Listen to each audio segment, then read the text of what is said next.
Wait. Stop. Oh, okay. Stop right there. You can smash up my house if you keep going on like this. Okay. What are you doing now? Oh, peasant. How are you doing? It's been a while. As you can see, I'm here practicing my baseball.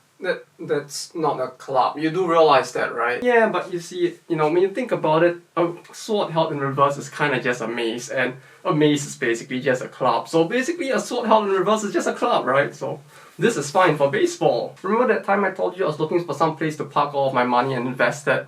Well, it turns out that just around that time, a Nigerian prince actually sent me an email saying he would double it, whatever amount I gave him, if I sent him some money so he could reopen his bank account. He hasn't gotten back to me yet. It's been quite a few months since then. Everything is fine. I'm gonna go and compete in a baseball tournament and get back all of that money easy. Look, I even got this bunch of games over here with which to help me win the tournament. Wait, what the hell? What did you just buy? Yeah, I don't think these are gonna be a very good reference point of anything. I'll tell you what, you know how like last time, I'll do you a solid this time as well. I'm gonna make a video about this games you bought, cause they aren't really too good, and maybe you can give that a watch once they are done. But whatever it is, I don't know what this game actually taught you, I don't know what you took away from that, but may not want to listen to it. Well, I mean, I don't have the money to stop you this time, so go ahead. I'll keep on practicing here until I become the best there is. Yeah, sure. Yeah. You do that, I guess.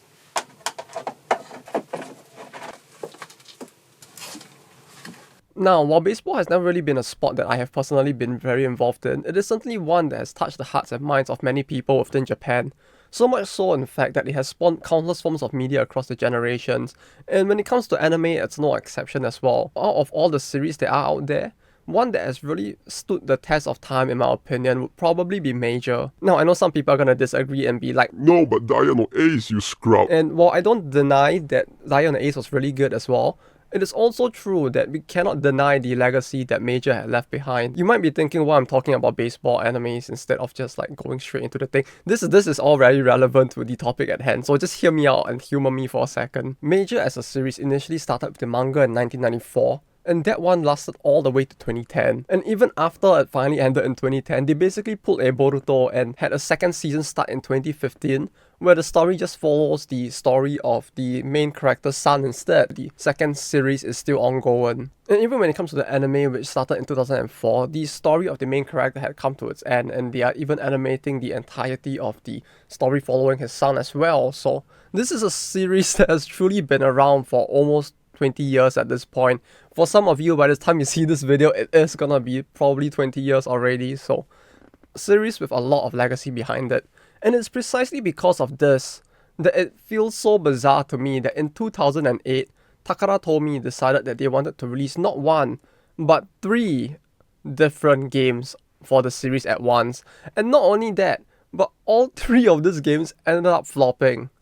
3 games, 3 strikes, and they were out. Out so bad, in fact, that not a single game has been made for this series, which has gone on for 20 years, ever since 2008. And on top of that, out of the 3, one of them was actually the worst game of the year for 2008 on the Crystal Game of the Year rankings, and these other 2 games, one of which was on the DS and the other one which was on the Wii, also ended up entering the ranking for the worst games of the year.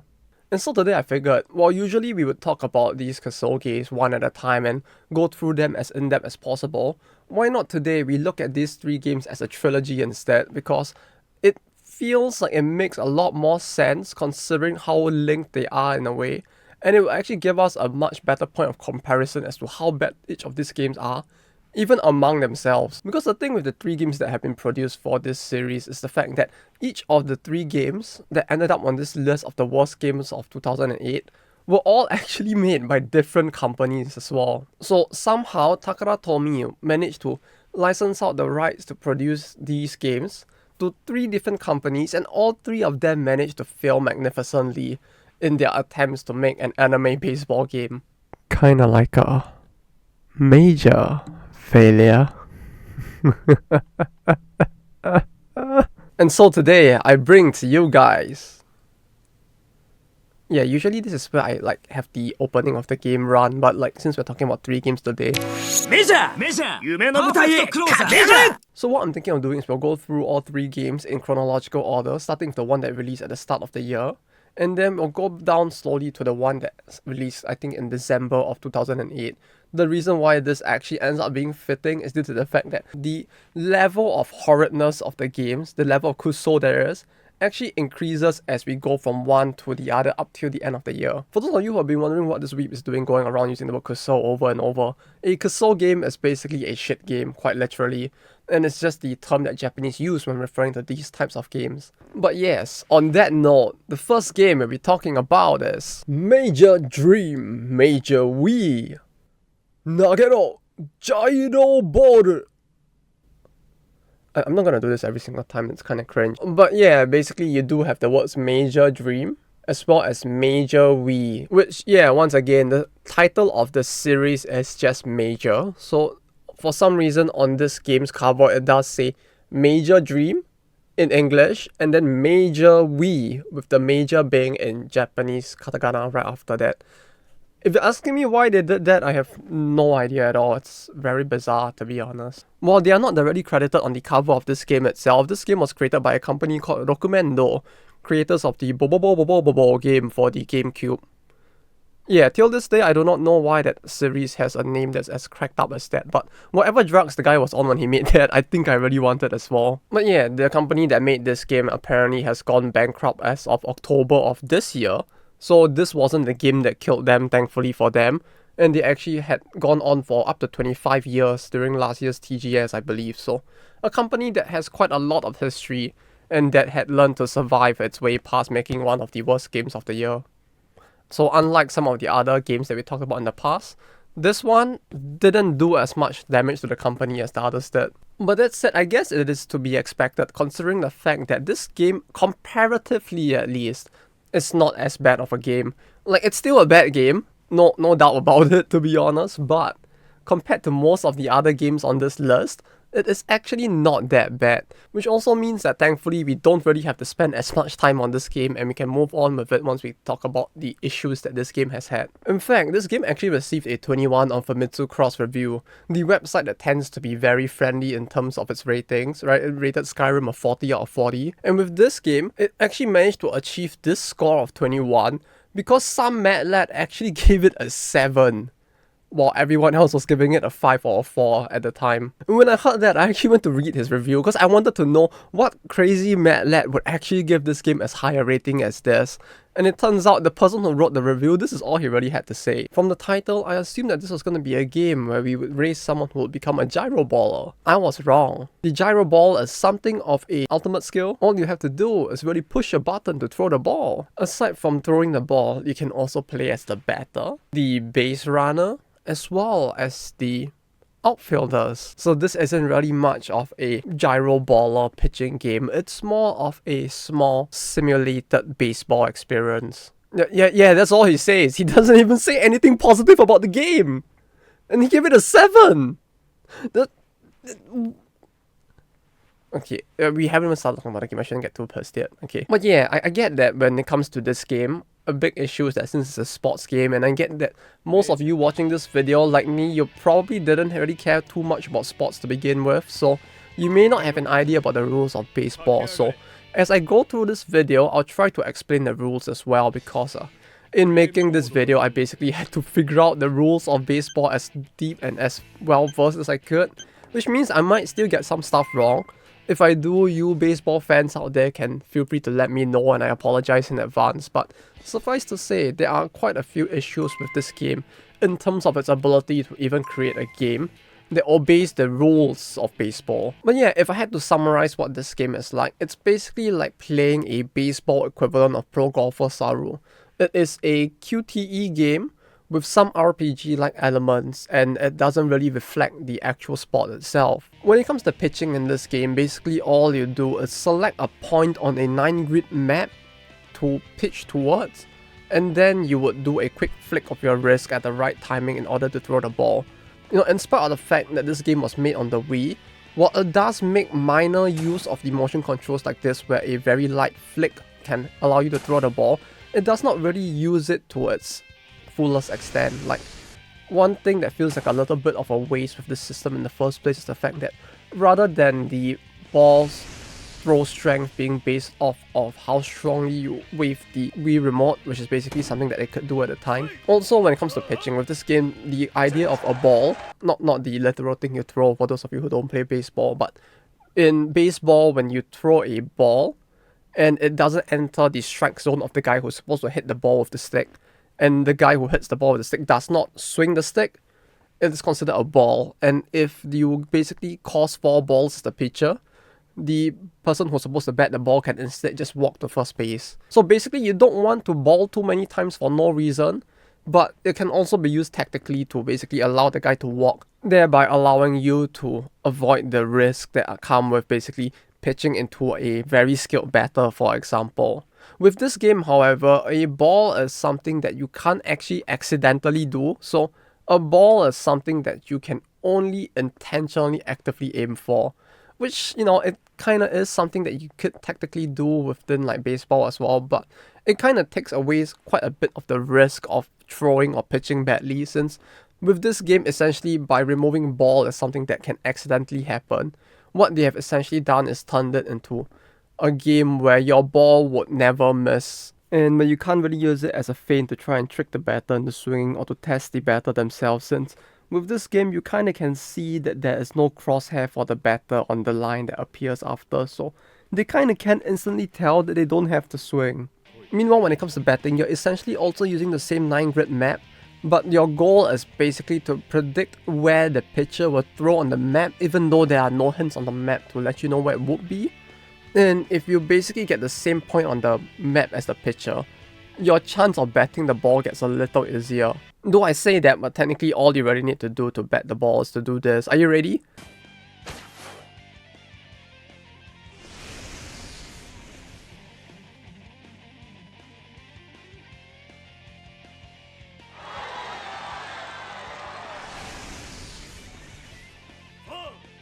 Why? If you were expecting some kind of in-depth batting gameplay, like selecting where to aim your bat and stuff like this, to basically hit the ball at the right angle to get a home run or whatever, hey, what do you think this is? An actual baseball game? Also, one other thing, aside from the fact that the batting in this game is kind of very boring, is also the fact that for some reason it's less responsive than pitching.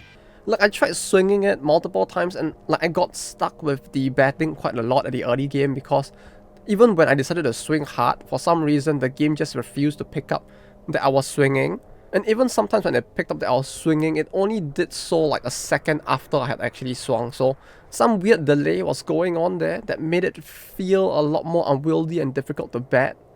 I don't know if that's a bug or a feature, since everything in these games kind of feels bad enough that it could be either or, but at the very least, from the weird delay it had, it did definitely feel like some kind of bug. Meanwhile, when it comes to outfields, where basically outfield play is mostly a thing when like the batter hits the ball and the ball flies all the way out of the initial diamond area, it's basically just a bunch of QTAs. And the more bizarre thing on top of that is the fact that like, if you're the batter and you hit it out, the AI actually has to play the QTEs as well.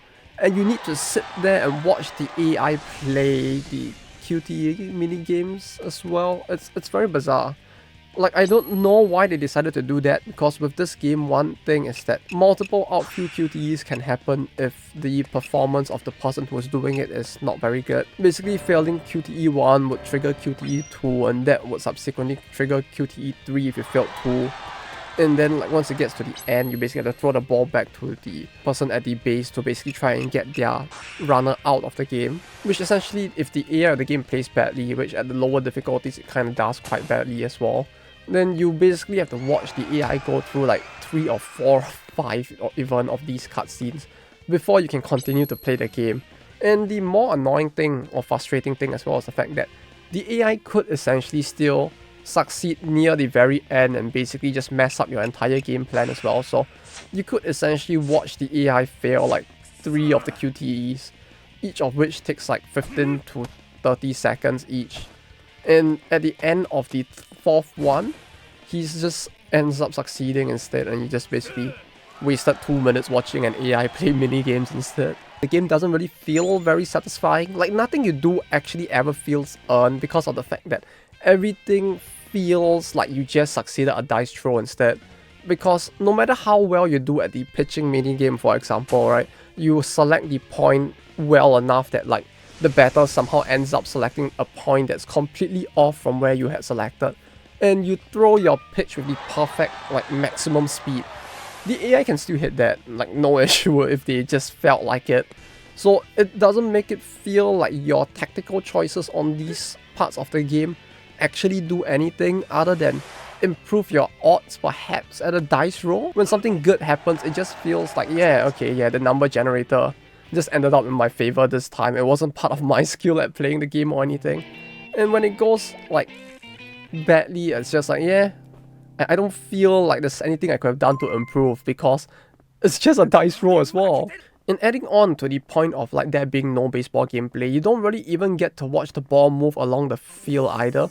Like when you swing and hit the ball, you don't actually see the ball flying off in the direction you hit and watching where it goes, how far it travels and all of that.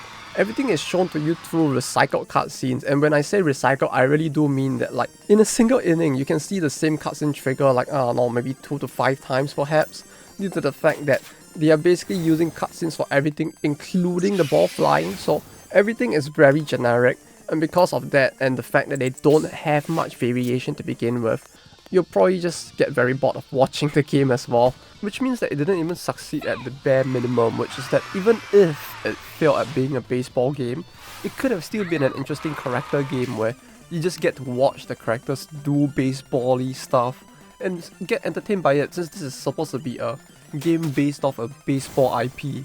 But because of the way this game is designed, you don't really even get to do that either, which I find to be quite a shame. That and for a game on the Wii, this game just looks extremely graphically outdated as well. Like, you look at this, right, coming out in 2008, and I want you to remember that Fire Emblem Radiant Dawn came out in 2007, and that game actually looks like this.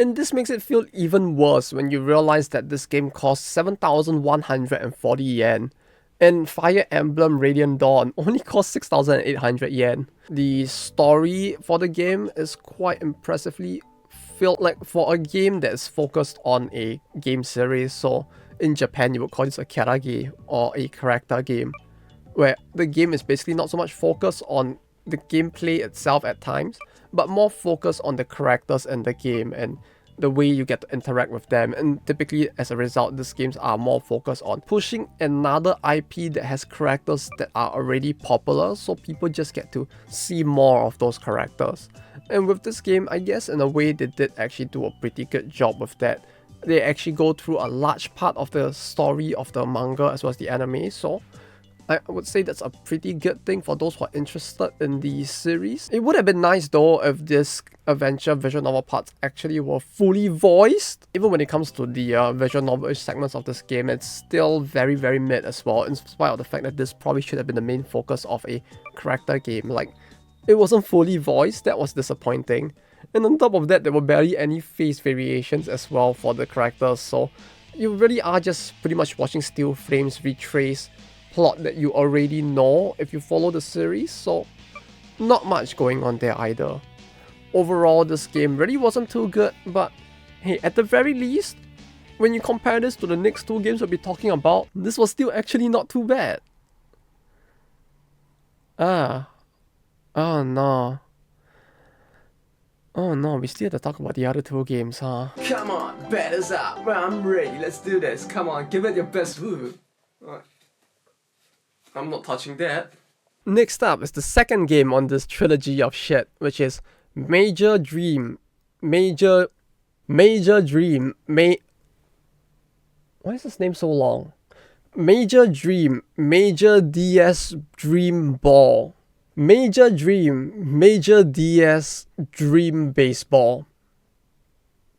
Yeah, got it right this time. Alright, cool. Yeah, as you can see, the game basically has the words major dream both in English, and the words major and dream are also in the subtitle below in katakana. So, yeah, I'm starting to see a bit of a trend here with repetition.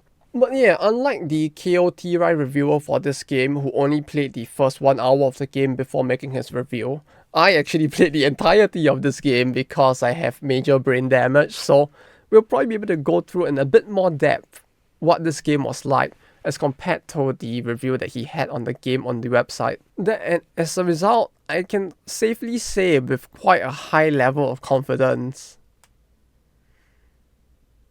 this game is really complete garbage. Like really, I think I might actually hate this game more than the third game that we're talking about after this. Though I might be personally just biased because of the fact that I got skill issued by this game really hard midway through, because of the fact that I was using an emulator because I didn't have a good way to record gameplay directly from the DS itself. So we just had to use that instead, and the game really skill issued me very hard because of my mouse. So I might have a little bit of a vendetta against this game specifically, but let's not get in the way of us trying to objectively talk about why this game was really bad. So as a show of goodwill, let me first talk about the positives of this game. So in spite of the fact that this game was on a mobile console, which basically means that it has less memory space as well as lower specs in general, this game is actually voiced, bringing into question why the game that came out earlier in the year wasn't. And there's also the fact that animations in this game are, in general, a lot faster. You ain't gonna be sitting through 1 minute cutscenes. The longest one you sit through is 20 seconds, so well, it's still not good, but it's still a lot better as you save a lot more precious seconds of your life every time you throw a single ball.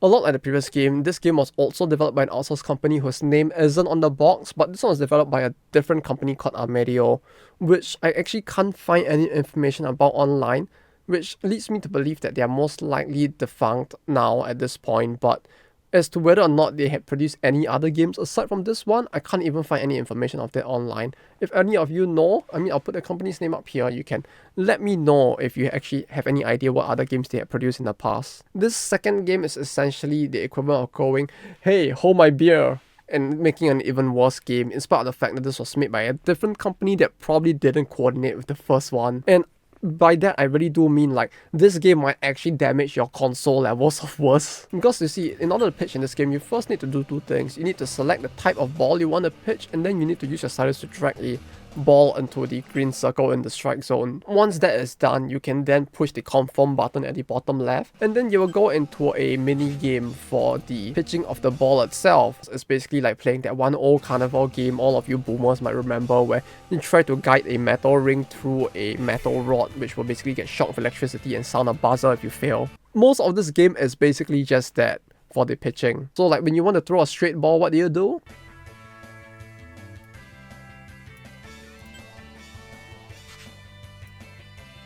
Yeah, yeah, that's it. I got you, fam. You want to throw a changeup instead, right? Yeah, every other ball is basically like that. I don't think we need to go on with it anymore, right? So, like, at this point, you might be wondering, but wait, why is this gonna damage my console? I don't understand. You're just in time to figure out the answer to that. Because the only ball in this game which does not require you to play a very simple game of do not touch the walls is the Gyroball, which is basically the like ultimate skill of this game as well in a way. Except that unlike the previous game where you could only throw the Gyroball a fixed number of times per match, with this one you can throw it as many times as you want, so it does feel a lot cooler. But at the same time, the way that you would actually throw the Gyroball is a lot more high risk and high reward. Because what you essentially need to do is just guide a ball in a circle and spin it around and around until you actually fill up the bar at the top left, after which you will basically be brought into a mini game, which is the same mini game. What do you know? But yeah, the issue with trying to spin this ball around and around is the fact that that bar actually decays, and if you fail to max out the bar, there's a chance that the pitch will either become a ball or a dead ball, which for those of you who don't know, a dead ball is essentially where the ball hits the batter himself, which also basically means he gets a free walk to the first base. The thing is that you really need to spin really, really hard, and with the amount of force that you will need to put on the screen and the constant amount of pressure on it from the amount of spinning you need to do, You could technically damage your screen if you just kept doing this enough times. And the thing is that with the story mode, there are certain parts of the game where you are actually forced to throw multiple gyro balls in a row. And for fans of the series, you really want to just keep in theme and just throw gyro balls all the time. It's a lot of pressure you need to put constantly on the DS's touchscreen, which, you know, with touchscreens, especially of that era, they aren't exactly the most durable thing. So in trying to play this game as in-theme as possible, you may very well dig a hole through your DS deeper than the Mariana Trench. And aside from that, another issue with the pitching minigame in this game is the fact that in order to truly maximize the throw itself, you actually need to guide the ball from the start point to the red circle and the end point as quickly as possible. So the faster you manage to do that entire motion precisely, the faster your ball will go, which sounds really interesting for a mini game in general, because it's basically encouraging both speed and precision. But with the 3DS, it's already difficult as is to do it perfectly. And for a fan game, the difficulty settings for this game was set so high. I mean, like, for the story, there is no ability to choose different difficulties, there's only one. And the thing is that the difficulty is so bad that unless you are actually really good at this game, you're able to do that action very rapidly, there are many points where you would actually basically just fail and be unable to progress.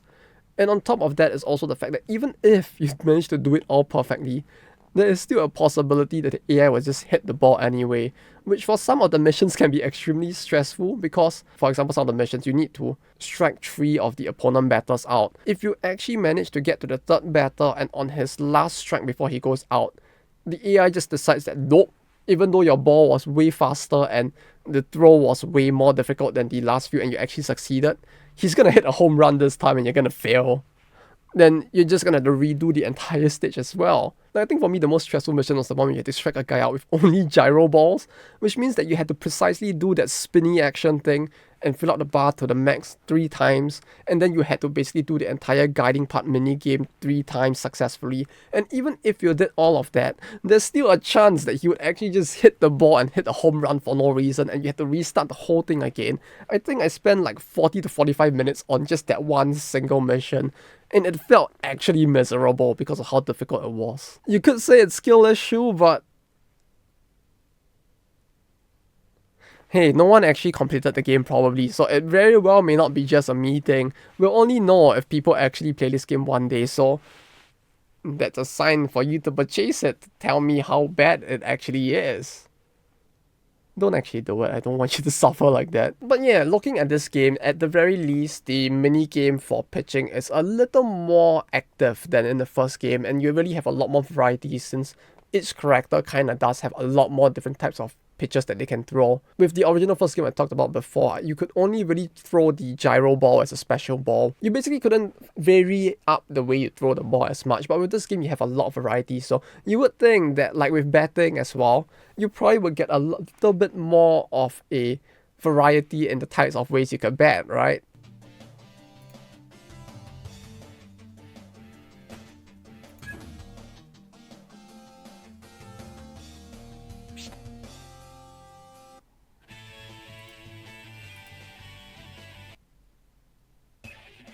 No, of course not. Do you honestly think things are gonna get better? You clearly have not seen the video up to this point. If you did, time to drag that bar on YouTube all the way back to 0 and watch it again from the start. But yeah, to bat, it really is just as simple as tapping the screen at the point where the ball enters the strike zone.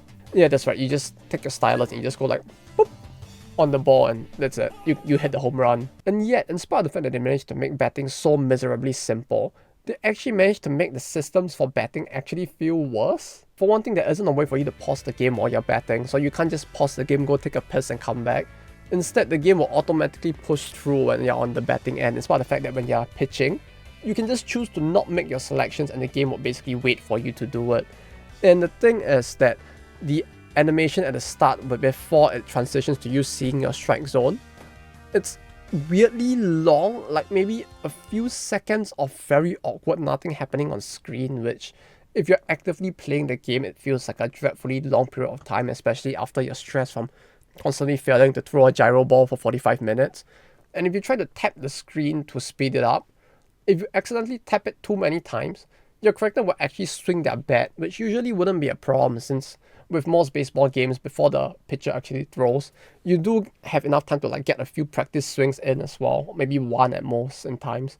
With this game, the moment you swing, your character just seems to fall into like some kind of temporal loop because his brain gets extracted from his body and his body just freezes and plays in that having swung position until the enemy gets the strike in. So yeah, for some weird reason they decided that your character won't actually recover from the swing, in spite of the fact that there would have been more than enough time for him to accidentally get that swing in and get back and prepare. They chose to decide that like, yeah, no, we're not going to let you do that thing that every other baseball game has. We are different, we are the DS anime game, we're going to be cool like the other kids. Which just made the whole betting experience feel miserable in general, cause you can't really do much about the animations. Speaking of animations though, this game actually has even less animation variation than the previous game when it comes to betting and all the stuff that happens after you hit the ball. I think the game actually only has like less than 10 different variations in total, because whenever you hit the ball would basically either fly out to the outfield or fly closer to the within the diamond thing itself. I forgot what it's called. And when it does, it's all shown in a cutscene. But the cutscene is basically just a generic character model standing there getting ready to touch the ball. And when the ball gets close to them, they essentially cut to a separate cutscene of just a mid, and either the ball getting caught in the mid, in which case you're out, or the ball bouncing off of it, in which case it's a hit. And then you had another like one or two variations of people just throwing the ball back in towards the base itself. So you only have like maybe 2 to 3 variations of people catching the ball. 2 scenes, one for failing and one of them succeeding to catch the ball, and then another like 2 or 3 scenes each of them throwing the ball back towards the base. And what makes this horrible is that, one, that's not how baseball works in the first place. I mean, for those of you who don't even watch baseball, you might have seen those scenes where someone like hits the ball, it flies all the way out, and then it just hits the wall at the end and people like run over to pick it and throw it back and stuff like this.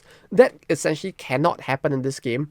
The ball always ends up hitting someone's mid, either outing you right away or just bouncing off the mid, and then they'll try to react to that. So they've really just watered down a large part of betting just from that alone. That, and it also really feels like everything is quite scripted as well. Like the small number of scenes and the fact that they don't show you any form of ball movement outside of the actual cutscenes basically means that in situations where they really wanted to, they can easily script something to be guaranteed to happen. And they actually do this quite a lot throughout the game as well, where they'll basically give you a mission to hit a home run.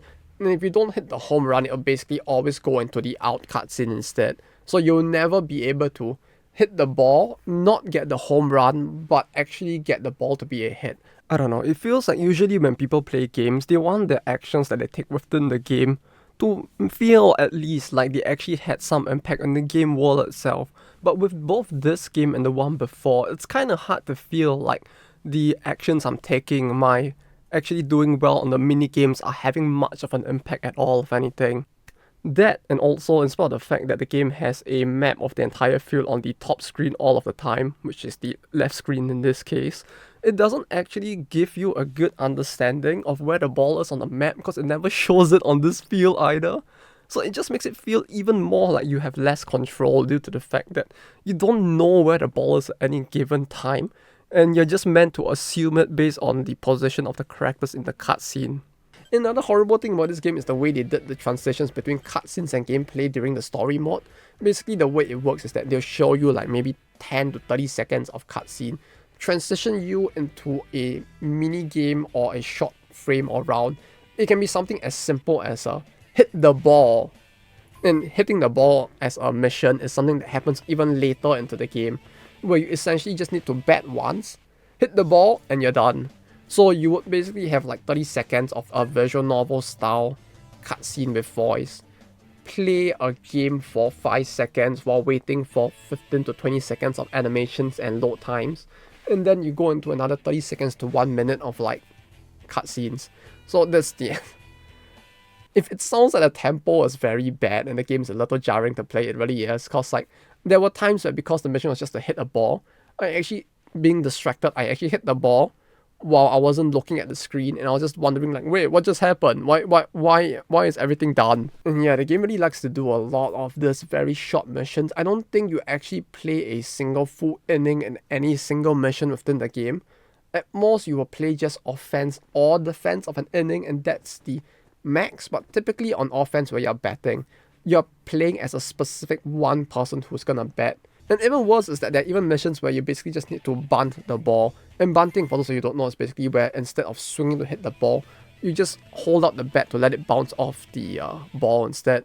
And the thing is that with this game, a mission to bunt the ball essentially requires you to just push A, and that's it. You just push A and it'll just bounce off the bat, and then if it does, you just complete the mission. So there's basically no gameplay there, but you get the wonderful experience of experiencing 20 to 25 seconds of load time and animation just to watch the guy bunt the ball. Isn't that fun? Also, you pretty much don't get to see the field, nor the people standing on the field at all. When you're batting or pitching, you will only really see the batter and the pitcher. Like, you won't see any of the other players behind the pitcher who are supposed to be standing there, like the guy at second base, the people standing outfield. None of them are actually visible, even though they should be.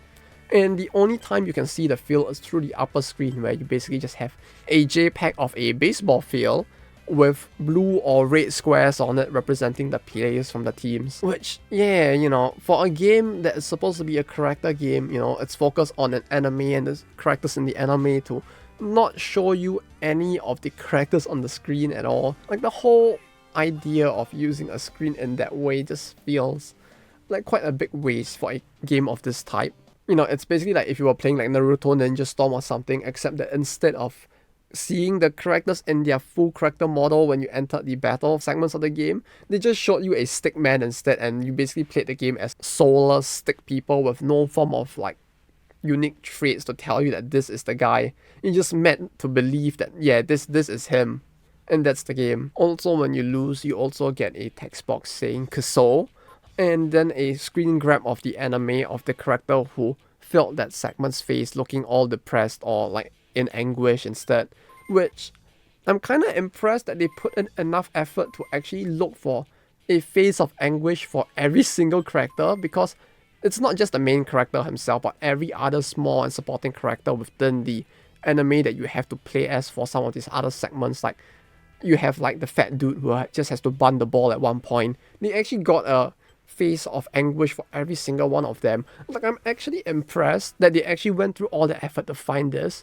I just really wish that this effort was put into making, you know, a better game instead. And there are a lot of weird mini games in this game as well. Like, unlike in the previous title where it's mainly focused on just the baseball segments of the game, with this one they kind of try to give you a little bit more of a understanding of the training and challenges that the main character went through during the series. So they actually have many different mini games of all the trainings that he went through, which you can play. And from those, you can actually kind of get skills that you can use to like buff the proficiency of each individual character's ability to like throw a specific ball type or bat in a certain way and stuff like that. The only thing with this that I found very bizarre was the choice of mini games. There's one where he tries to train his throwing force of the ball by throwing it through multiple boards, like some kind of ball karate master. You have the one where he actually like throws a ball at a metal rod, which I think is something he did in the American arc of the story, and I guess it's an actual thing that people do when it comes to baseball. And there's also the one which, in my opinion, is the most important one when it comes to baseball training, which is moving sand around in wheelbarrow. Yeah, that's not hyperbole, that actually just like happens in the game. It's an entire mini game. You just move barrels of sand around and that's about it.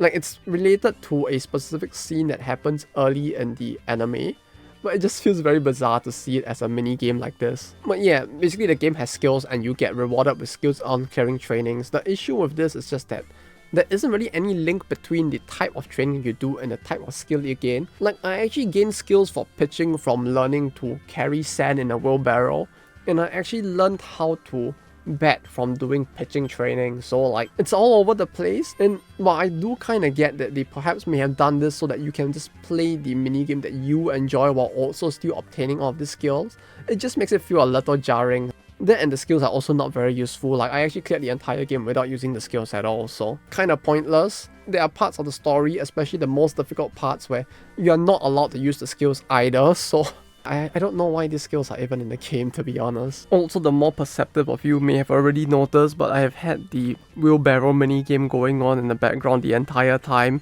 And yes, we are barely halfway through the entire minigame at this point.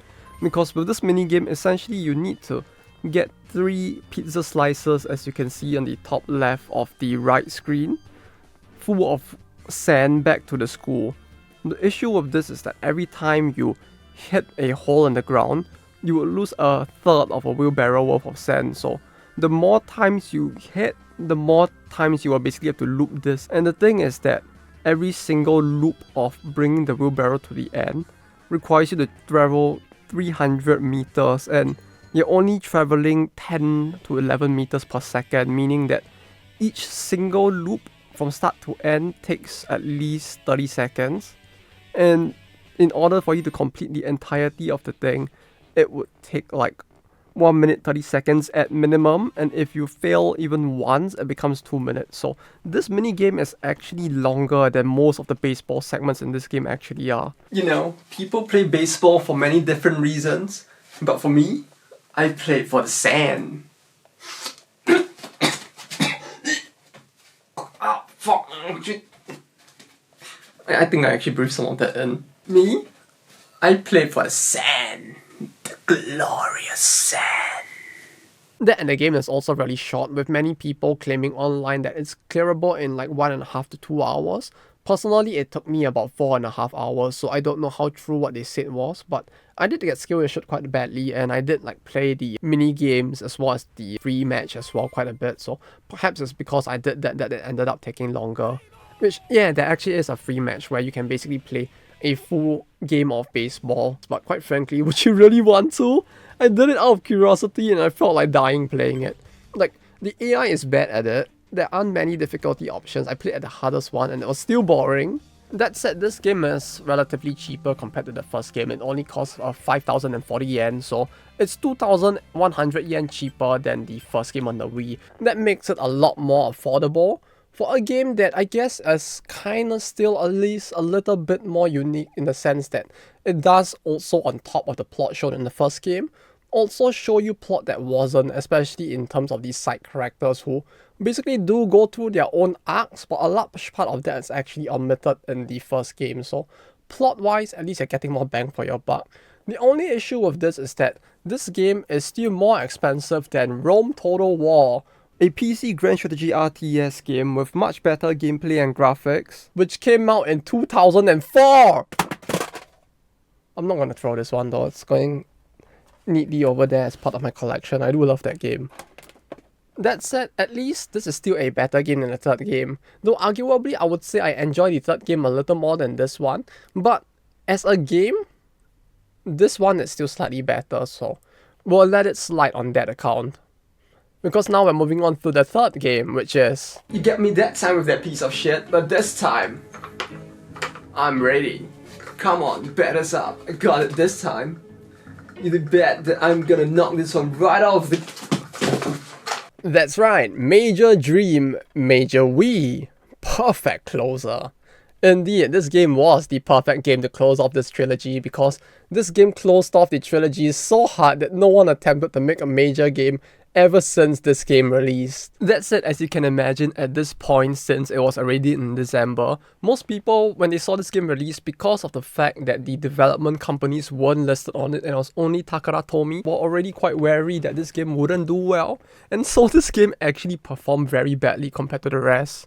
In fact, it only sold 2,700 copies in total, and I think it got a rating of 15 out of 40 on Famitsu Cross Review, which is one of the lowest scores ever given by the website. That said, I get the feeling that if the developers of this game were also listed on the box, this game's sales would have been even worse than it actually already was, because unlike the other two games where the companies weren't really well known at all, with this one, it was created by Dream Factory, which, for those of you who didn't know, they were a company that used to be really good. They used to actually be a relatively popular company back in the day.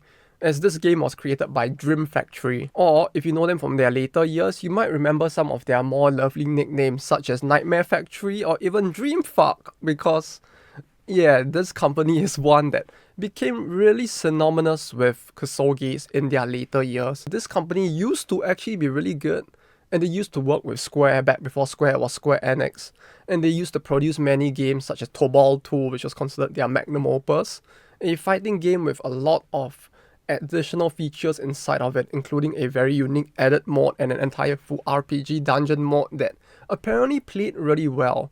But apparently after the release of the Final Fantasy movie in conjunction with Square, yeah, we're not talking about the FF7 one, it's just a different, even worse one that completely put the company in the red.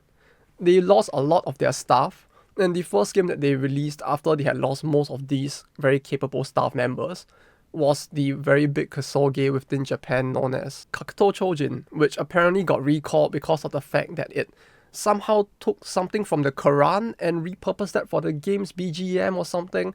It's very weird what happened with that one, which it started a controversy. Game didn't sound like it might have been bad, but ever since then, every single year they've been producing more and more shit, including stuff like Ikito-sen's Shining Dragon as well as Appleseed EX, both of which were within the rankings for the worst games of Japan. And the thing is that both of these games would have had a pretty fair chance of actually clinching that title of the worst game of 2007, if not for the fact that the equivalent of the Baldur's Gate for Kusoges came out in that same year. So the reason why this game is on this list as the worst game of 2008, however, was because of the fact that unlike all of the other games that released in 2008, this was the only game that there were actually doubts as to whether or not it could be even considered a complete product.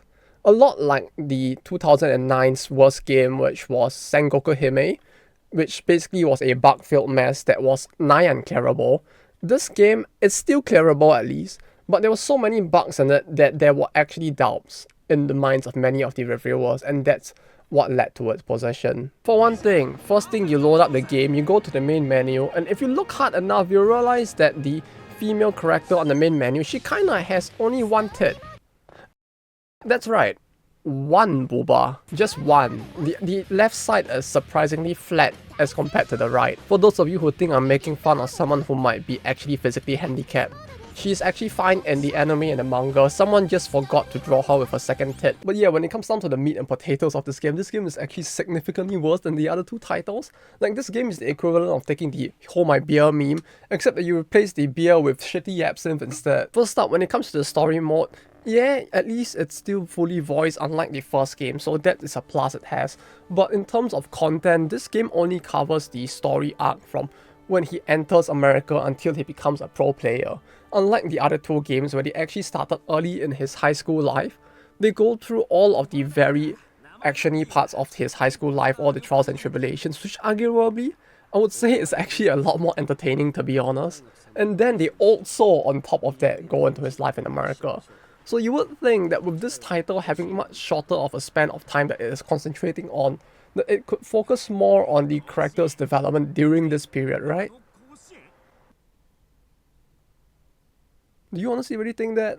Do you now? Touch your heart a little. Maybe go outside for a walk, reflect on your life, bang your head against the wall, then come back here if you did, cause you might need a little bit of help. When it comes to the plot of this game, it's actually just less than 30 minutes long. Like, there really is not much of a plot going on at all. With the other two games, while the gameplay itself would have taken maybe an hour and a half, if you were to include the story, at least with those, you do have them going quite in-depth into the stories of the individual characters. The DS game focuses a lot more on the supporting characters and their growth as well. Not to the extent of the actual works that they are based on, but at least they attempt to go into it. And with the original first game, it went a little bit more into the story of the main character and focused on his perspective. But with this game, I guess because they saw that both of those had already been done, they decided to go the alternate route and have no one's perspective in the game. Because with this title, they really do a lot of time skips in between the plot. Like, when he first enters the team that he's gonna be playing with for most of this arc, they actually just have a very short cutscene going like, "Hey, you're in, welcome to the team, let's work together." And then the story suddenly gives you a text box saying, "And so, 6 months have passed since he entered the team." And even though 6 months have passed, he's still arguing with them and they're still talking as if they had just met like 3 days ago. It's very weird the way they chose to go about it and made everything seem very disjointed. Like, it doesn't make sense, a lot of the arguments that he has with his teammates, as if they have never played together when they have already played together for 6 months according to this game's plot. And because of the fact that the entire 6 months is skipped, we don't exactly know what happens either. We're just told 6 months later is where we're at. You know, maybe I'm overreacting a little. I feel like, as someone who didn't really follow the series to begin with, I shouldn't be getting this pissed. But the thing is, when I played the other 2 games and I read the manga story, I was actually just a little bit hooked onto it. Like, it actually gave me enough of a desire to actually read the original work, because they do show you the struggles of the characters, even if it's very shallow. But with this one, it really just doesn't show you most of it at all. Initially, because I played this title first before playing the other 2, I thought the main character and that Gibson Jr., his main rival in America, just had daddy issues or something. But after going back and like playing the other 2 games, I realized no, that wasn't actually the case. It was just his rival that had daddy issues. But yeah, like the other 2 titles, this one also just has a lot of tempo issues, because with the story, they're trying to get you to basically play very small snippets of it before moving on to the rest of the plot. So you do skip a lot of stuff midway as well. Though that said, with this title, it just feels worse because they tend to skip a lot more content in between each of these individual innings as well. Also, in spite of the fact that with this title they're focusing on his life in America, it still ends off at the exact same point as the other 2 games, so you don't actually get to see any more of his like life in the major league, because like in the story he's actually in the minor league up until the end point, and then he enters the majors. So it just feels very wasted, the fact that they actually started the plot that much later and ended up with just this much less plot instead. Also, the story mode has a kind of fatal bug in it, where once you get to the very last few matches of the story mode while you're playing through them midway, sometimes it might just... Once this happens, you can't actually reset your Wii. Like, the Wii itself is just dead. You can't use the home button, you can't push the reset button on your Wii, nothing works except for pulling out the power plug itself. So yeah, this game is actually gonna damage your Wii the same way the previous title was gonna damage your DS. I feel like this game took the worst parts of the last 2 games and just merged all of them into one game. Also, while this game, like the other 2, does have a free play mode, the free play mode in this is just a lot more boring than the other 2, because of the fact that they don't focus on any of the other teams at all. So the thing with the other teams, aside from the team where his main rival is in, they don't really have much personality to begin with. They typically just have 1 or 2 characters who are slightly more significant, but still mooks for the most part, because these are just people who are there for the main character to beat as like a plot device to move on with his own story, and you really don't see much of them after. And the issue with that is because this title skips everybody's plot, including the main characters for the most part, you really don't get any form of development from these side teams. So instead of being a mook team with 1 or 2 popular characters, it's just a full mook team with basically just characters with worse stats in general. So you could play them in free mode, but really, you're just playing a worse version of either Gibson or the main character's team, so you don't really have much of an incentive to do that. And when it comes to actual free play mode, Gibson Jr. isn't exactly as terrifying as in the story, because he doesn't have his scripted home runs and the like, so yeah, it's actually gonna be worse than just playing the story mode, which is already very lacking to begin with. This game also has an edit mode as well, which that's pretty cool. You know, the other 2 games in this series didn't have one, so now you can create your own unique Dingus Bab and put him into the game. Have him run around looking like everyone else and getting wrecked by everyone else as well, which both are probably gonna happen due to the fact that you don't really have that many customization options to begin with. You can pick his specialty, like whether he's a pitcher or a batter, whether he's left or right-handed and stuff like this, but to begin with, you don't really have the level of character customization that something like NBA 2K's My Player mode has. So you don't really get to create a character that could represent as much of a unique character in this world as you might want. That, and when it comes to selecting your stats, you don't really get full freedom in picking it for some reason. Like, you can only really put a set number of points into a specific stats, and then you have to start moving sliders around to get certain stats to be really good and some to be really bad. But you don't get like full customization to like make a super roided out character or something like that, which they do have something like that in NBA 2K as well. But in that game, Your My Player Mode's character, while scuffed, is by intention due to the fact that you're playing as him as a rookie, entering the NBA, and you're slowly gaining stats as you play. God damn it. Okay, so apparently the game can also completely freeze up during edit mode. I don't know what kind of crypto scam they're trying to run mining Bitcoin using a Wii instead, but apparently something is causing the Wii to overload just from editing the characters here. So Billy Bob is dead, and so we'll just make a new character and we'll do it quick, I guess. We'll just make his brother Bim Bim Bam or something. With this game's edit mode, you edit a character in service of nothing because there's no specific mode that uses it. You just have to edit a character and then edit him into a uniquely edited team, and then you can just use that team, so it doesn't really make sense why he is being nerfed this hard. So there isn't really any necessity for them to make him so much weaker, but yeah, apparently they decided this would be the best way to go about it. Which, for the record, for NBA 2K, you actually do have a separate custom character mode where you can just create a character with roided out stats. So also another thing with the edit mode is how long it actually takes for you to load anything at all. Like, even just changing the number on the back of the character's shirt takes this long. But yeah, I guess I should have expected this to happen considering the fact that my Wii was going like...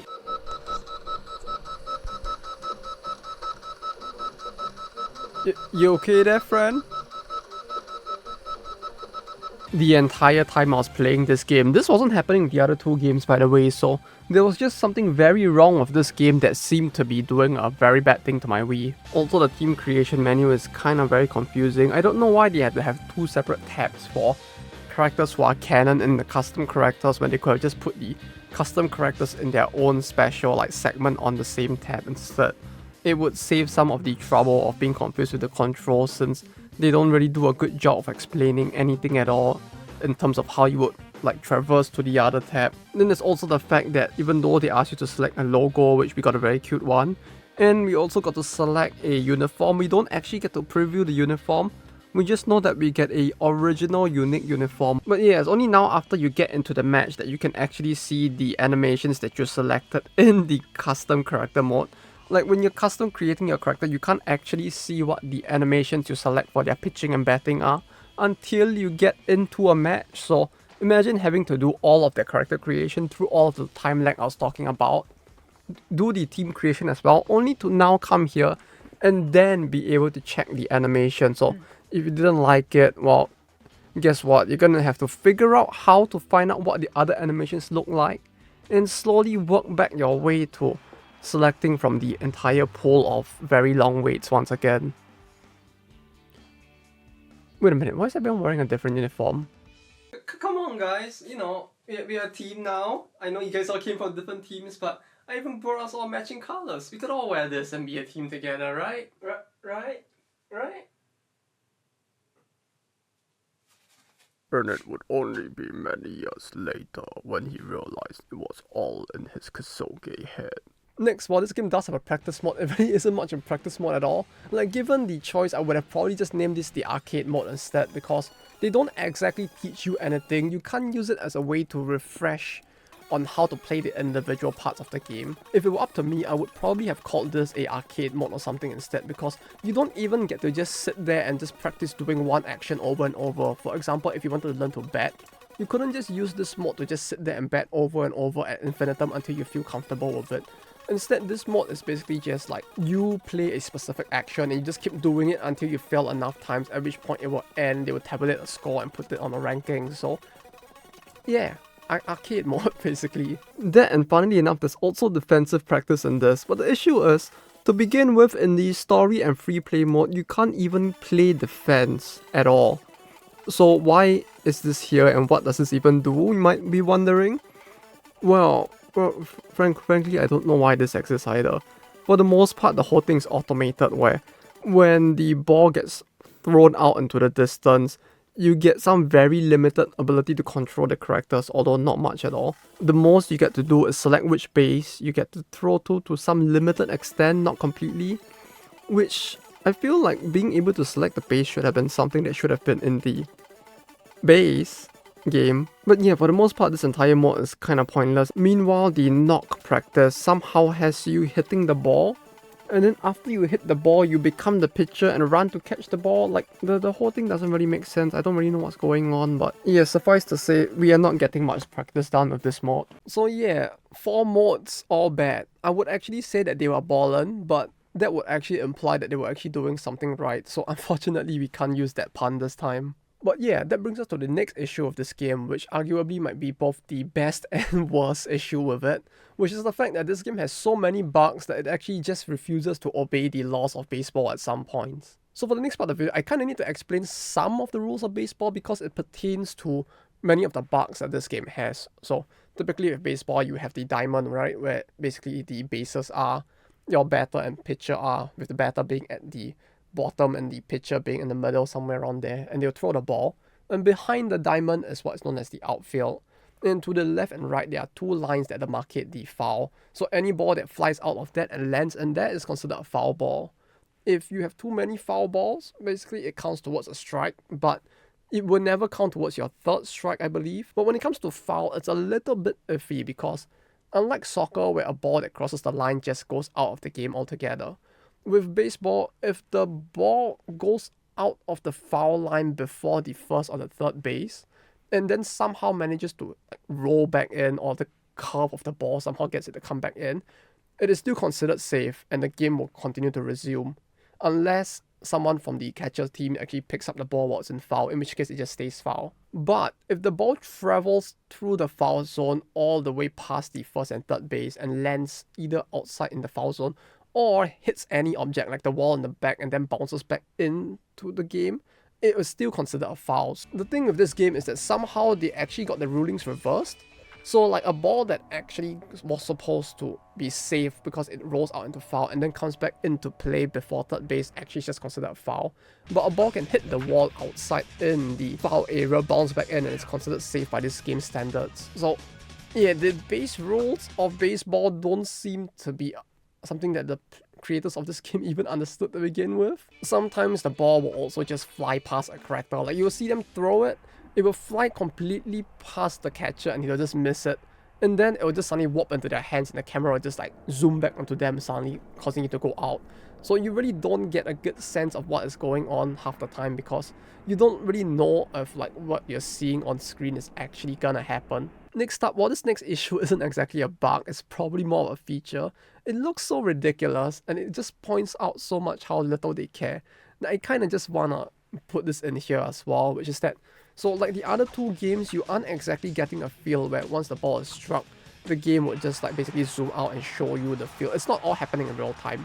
Instead, with this game, once you strike the ball, it is actually doing a calculation of where the trajectory would ought to be, and then it shifts to a completely different map where they basically just have random generic character models there, and they just fling the ball in a direction and let the AI handle whatever is happening. So the funny thing with this is just the fact that even when your darker skin characters are the ones on the field, which there are a lot of them in this game, it actually has a pretty diverse cast to be honest for the American arc, they all just turn into tiny white people on the map as well as they run out or as they try to catch the ball. Like, it's pretty amazing how fast they can get into whiteface before they run out there. I feel like if they had so much skill to be able to rapidly change and like powder all of their skin before running out, they probably should have just used that to just run out a lot quicker instead, because I feel like many of the times where they got sent out in this game when I was playing it probably could have been avoided if they didn't try to turn into a white guy every time they decided to run out. Sometimes the AI just dubs out completely as well. Like, the ball would roll pretty close to them, but they just choose to not react for like maybe 2 or 3 seconds before finally picking it up and tossing it. Or sometimes, in spite of the fact that they're the closest one to the ball, like the pitcher would be really close to the ball that got knocked back towards him, but instead of picking it up, he would run to the 3rd base, and the guy at 3rd base would run all the way over to pick up the ball and toss it to 1st base, which actually gives enough time for the batter to run to 1st base. And there's just a lot of stuff like this that just tends to happen. Sometimes the catcher out in outfield, he will run after the ball all the way to the wall, and then just watch as the ball bounces off the wall and then just slowly follow it back instead of just trying to position somewhere where he can react to it bouncing off the wall instead. It ends up being that the AI, in its own weird ways of trying to catch the ball, just ends up wasting a lot of time and giving some level of advantage to the batters. And also for some reason, and this one was actually a really bizarre bug that they had, where the animations in general can just completely glitch out, but it's not like Oh no, the guy's arm is stretching and reaching into the space and time continuum because it clipped through a wall. No, I mean stuff like,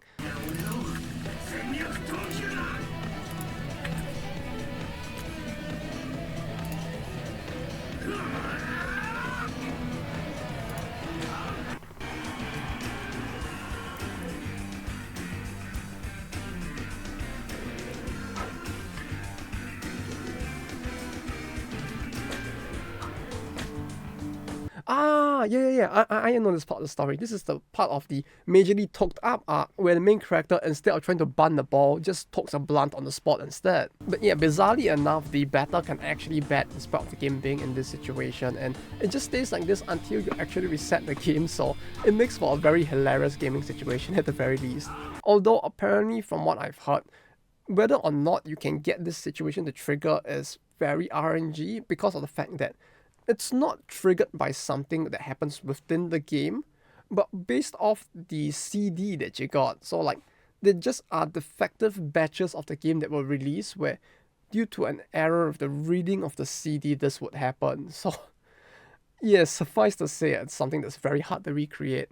Like, I even bought 3 copies of this game in hopes of hoping for all of this to happen, but like, didn't get it at all. So if you want to see the rest of this video, go to the channel. I linked the channel as well as this specific video in the description down below. You can go there and watch the rest of the match with this bug if you want to. But yeah, when it comes to the gameplay of the game, there really isn't much to write home about either. Pitching is basically just you pick one of 4 options and then you select a spot on the 9-grid base again, you know, like the other game. But yeah, as much as it might sound like you're getting a lot of gameplays and you have things to pick from, you don't really have to do anything other than the fast straight ball like 90% of the time. For the most part, most AIs actually get struck out by it even into the end of the story arc, and even in the free play mode as well, so you really don't have to bother much with trying to figure out what best to throw, because the simplest option is just right there in front of you. Like, there were parts of me recording all of this where I was actually just playing with my feet instead. Like, I was just playing another game on the PC while using my foot to control just pitching the ball, because there really isn't any need to throw anything other than a straight ball. And when it comes to batting, while they also give you that funny 9-grid as if it's supposed to mean something, it actually doesn't mean anything in this game. No matter where you place the bat will automatically trace to where the ball is meant to be once the ball is pitched, so you just really need to hit the ball at the right time, and that's it. It's just a timing QTE as well. And the thing is, you don't really get to pick how many bases you want to run past as well. Like, usually the minimum you need to do is once you bat the ball, you just need to run to the first base and then you can just stay there. But if the ball is far enough away, you could try for second. But with this game, the AI automatically decides to do that for you. So in a situation where you don't want to do it, but the AI thinks like, oh yeah, it's time to go, bitch, they just run through and get outed, and that could cost you having to restart another 10 minutes of story. You know, just very normal, painful things, clearly. And there were many bugs that were so edged that no one actually knows how to replicate them, but thankfully we still have videos that exist on the internet for them, and since many of these are on Japanese sites that may be a little more difficult to access, I'll show a short clip of them and explain what is happening, because otherwise it might be a little difficult to figure out. That said, I'll also put a link to the videos down below, so if you really are interested in seeing what actually happens, you can go and look at the video for yourself as well. For example, there's this one video that I feel encapsulates the many issues with this game very well. As you can see, the character models are all warped and standing in reverse as if they're in Australia or something. The batter hits the ball out, and the only person who bothers to go chase the ball is the pitcher himself for some reason. Like, this is also apparently a bug with the game where everyone else other than the pitcher just stops reacting to the ball, so the pitcher has to do everything. And yet, in spite of the fact that the opponent's team won the match because of the fact that they managed to run all the way around the base in the time that it took the pitcher to leisurely stroll all the way out and back, it still counted it as the player's win as the pitcher. Then there's also this one where, for some reason, in spite of the fact that you're playing as the main character against what was supposed to be one dude on the other team in a competition of who could pitch better, you're in a full-on match for some reason, and on top of that, while you are controlling the main character as the batter, it would seem that the main character is also simultaneously the pitcher on the opponent's team. Like, I don't even know what's going on at this point. This game just has so many inconsistencies going for it that it's just kind of funny that they managed to mess up this much at once. Although, I guess, in a way, it wasn't really too surprising, because when the credits roll and you look at who made the game, you kind of realize that this entire game was built from the ground up by 3 programmers. Which you have to understand the level of insanity going to this, right? This is a series that, even for you and me who don't really follow sports as much, we may not have known of, it had a lot of legacy, especially within the space of people who enjoyed sports manga.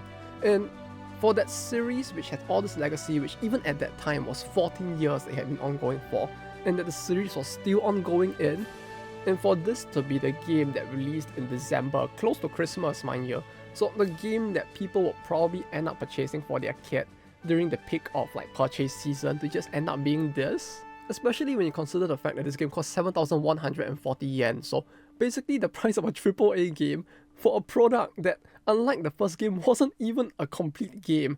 You know, once again, for those of you who have forgotten, at least that game had barely any bugs, if any at all. This is both a boring game and one that, for the most part, can just malfunction for no reason and potentially damage your console as well. Like the poor kids who actually got this game from their parents. Can you only imagine, right? You get this game, the game is super expensive, your parents probably won't buy you another one for another few months. Hey there, adopted son. It's been a while since we last met. You know, I actually got you a gift for Christmas this year. Oh gee, what you get me this time? Adopted dad that I really never met before. No, I bet you're excited. Here you go. Whoa, yeah. Oh. Thanks, Dad. Then you realize that this game is a pile of shit that's not even gonna have more than 2 hours of gameplay to it. Like, the poor kids. But yes, this brings me about to the end of the worst game of 2008.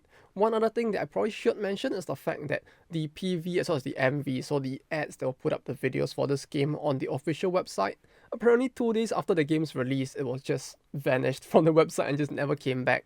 Shortly after, the entire website for Takara Tomy went down, but fortunately they're still alive, and so while their website came back up, the videos themselves have been lost to time.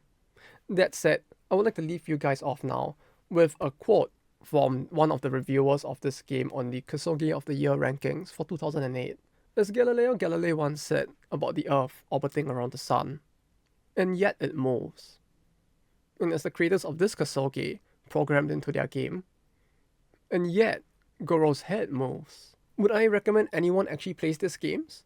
Maybe if you could get your hands on an actually broken copy of the third game, I would recommend playing it for maybe like an hour plus just to see how silly everything is, and then throw the game into a bin, just burn it and just never look at it ever again.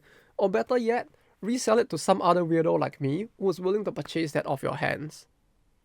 But yes, that brings me to the end of this video. Thank you guys for watching up to this point. Yeah, this one actually took a lot longer to make than I expected it would, in part due to the fact that I really wanted to get the entirety of the trilogy into one video. Because on the one hand, I could have made a video individually for each one, but with how much that really isn't to talk about with the first 2 games, it felt like even if I were to make a video about those, they wouldn't really be very interesting at all. So I figured why not just take it all and put it into one video instead.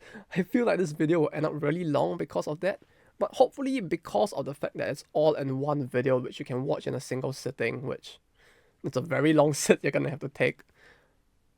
Hopefully it means that you get to actually get a better view of how bad these games got across the 1 year where all of this happened in, and how the chronology of it actually happened. But that said, if you enjoyed this video, do like and subscribe. I have a Patreon as well as PayPal down below if you want to support me making more videos like this. Otherwise, either way, thank you for watching so very much. Thank you to Ran Yakumo as always for the support, and thank you to Rose Yo as well for the support this time.